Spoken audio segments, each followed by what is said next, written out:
Hello viewers, this is Nisha. Welcome you all to the Pinglocks tutorials. So viewers, in this lecture we will discuss the topic financial market. So basically there are two types of financial market. One is money market, another one is capital market. Money market is related to the short term fund and capital market is related to the long term fund. Now what is short term and long term fund? यानी कि fund जो एक साल से कम समय के लिए या एक साल के लिए बोरो या सेल या परचेज किया जाता है उसको हम मनी मार्केट में इंक्लूड करते हैं और कैपिटल मार्केट में हम एक साल से ज्यादा के समय के लिए जो फंड को रेज करते हैं वो हम कैपिटल मार्केट में करते हैं. तो we will discuss with the money market. Money market, it is a financial security market for the maturity period less than 1 year or 1 year.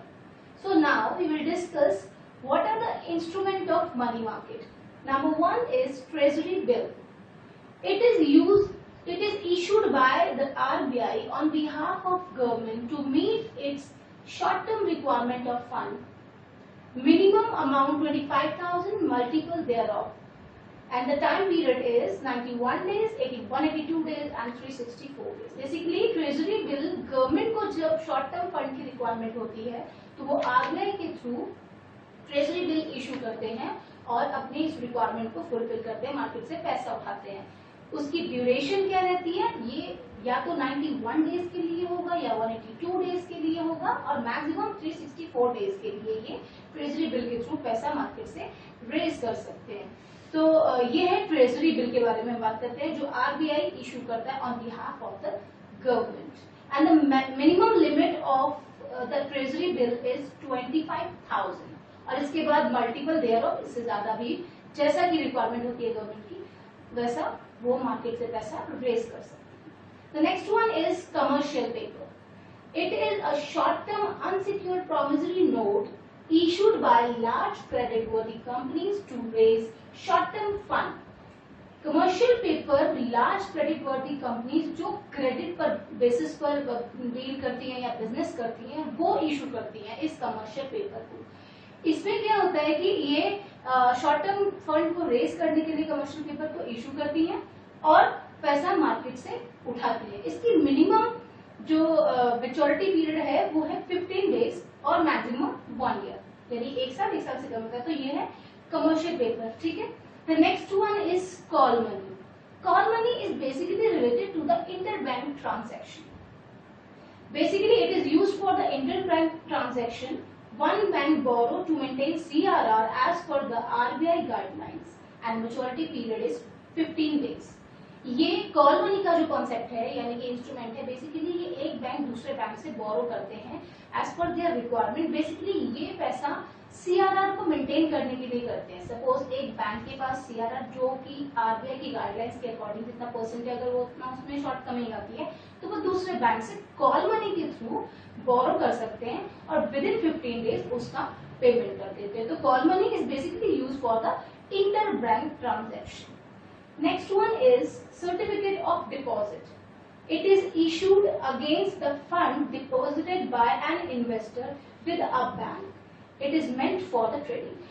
Seems like it is a deposit of saving account deposit and nifty deposit, like bank में जैसा किया जाता है, लेकिन वो individual person के लिए होता है जो हम बैंक में करते हैं. उनका पर्पस क्या होता है? अपने लिए या इंडिविजुअल पर्पस के लिए सेविंग अकाउंट में डिपॉजिट किया जाता है. But when we talk about the COD, it is issued against the fund deposited by an investor. जो उसने फंड डिपॉजिट किया इन्वेस्टर ने उसके अगेंस्ट इशू किया जाता है. और इसका मेंट क्या? It is meant for the trading.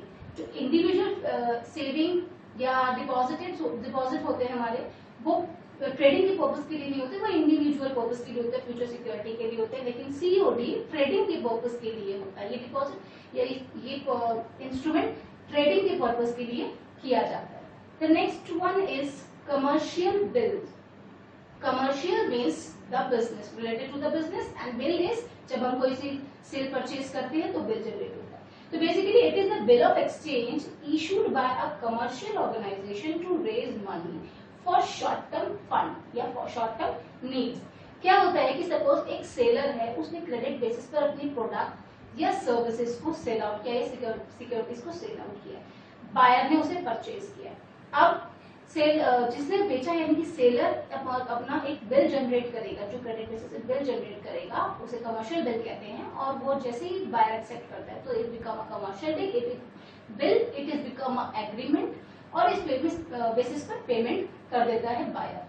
In case meanwhile जिस टाइम के लिए ये डिसाइड हुआ है कि इतने टाइम में आपने पेमेंट करनी है कमर्शियल बिल में, इन केस उससे पहले सेलर को, जिसने सामान बेचा है, सिक्योरिटी बेची है, प्रोडक्ट सर्विस कुछ भी, तो अगर उसको जरूरत पड़ती है तो वो सेम बैंक से पैसा विड्रॉल कर सकता है, rather देन बायर से लेने के लिए वेट करे। तो वो इस कमर्शियल बेसिस पर, कमर्शियल बिल के बेसिस पे पैसा विड्रॉल कर सकता है मार्केट से। तो this is about the money market. Now discuss about the capital market. Capital market, it is a market or security market for long-term fund more than 1 year, as I told you.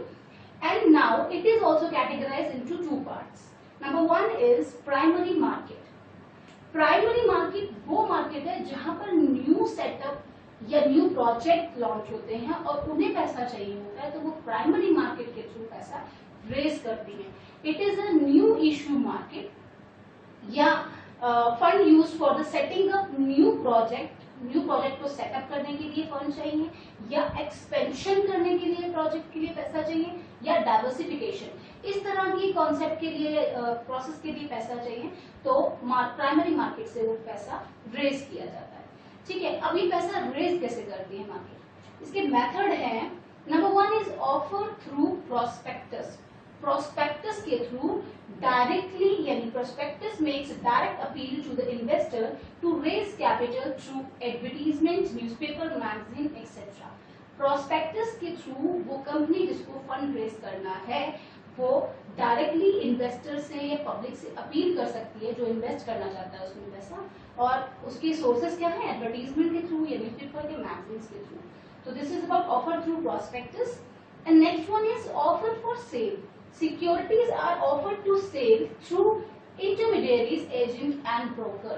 Broker जो already market में exist है, broker हो, intermediaries हो, या आपके agent हो, उनके through offer दिया जाता है, यानी उनको ऑफर दिया जाता है कि आप सो एंड सो हमारी कंपनी के लिए फंड रेज करना है, तो इस ऑफर पे आप ट्राई करो कि पब्लिक से या मार्केट से पैसा रेज कर पाओ, इन्वेस्टर को अपील कर पाओ, अप्रोच कर पाओ। The next one is initial public offer.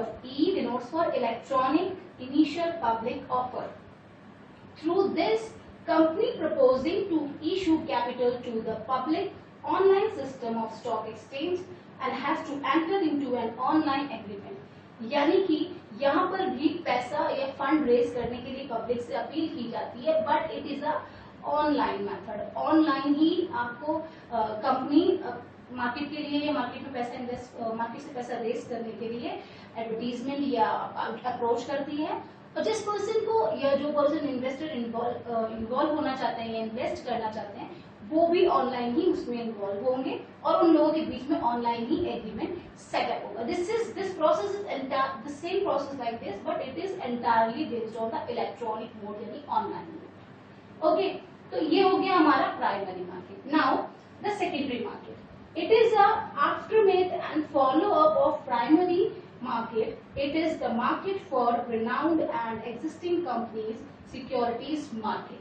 Secondary market aftermath, परिणाम स्वरूप है प्राइमरी मार्केट का। जब पर्सन इन्वॉल्व हो जाता है, इन्वेस्टर उसमें पैसा लगा देता है, तो वो सेकेंडरी मार्केट का ऑप्शन भी ऑप्ट कर सकता है। यानी सेकेंडरी मार्केट वो मार्केट है जहां पर ऑलरेडी एग्जिस्टिंग या रिनाउंड कंपनीज हैं और वो अपने share, debentures, bond, mutual funds, इन सबको सेलिंग और परचेजिंग करते हैं, तो वो है हमारी सेकेंडरी मार्केट। सेकेंडरी मार्केट की डीप कॉन्सेप्ट में अपने प्रीवियस वीडियो में डिस्कस कर चुकी हूँ, जिसका लिंक मैं आपको डिस्क्रिप्शन बॉक्स में दूंगी। आप उसको एक बार गो थ्रू कीजिए, तो आपको सेकेंडरी मार्केट भी और अच्छे से डिटेल में क्लियर हो जाएगा कि टाइप्स ऑफ शेयर्स क्या होते हैं and why they are, what are the difference between them, what are the debenture and all. Okay, so this is about the financial market. आप एक बार इसको थॉरली रीड करेंगे तो you will get the concept very clear.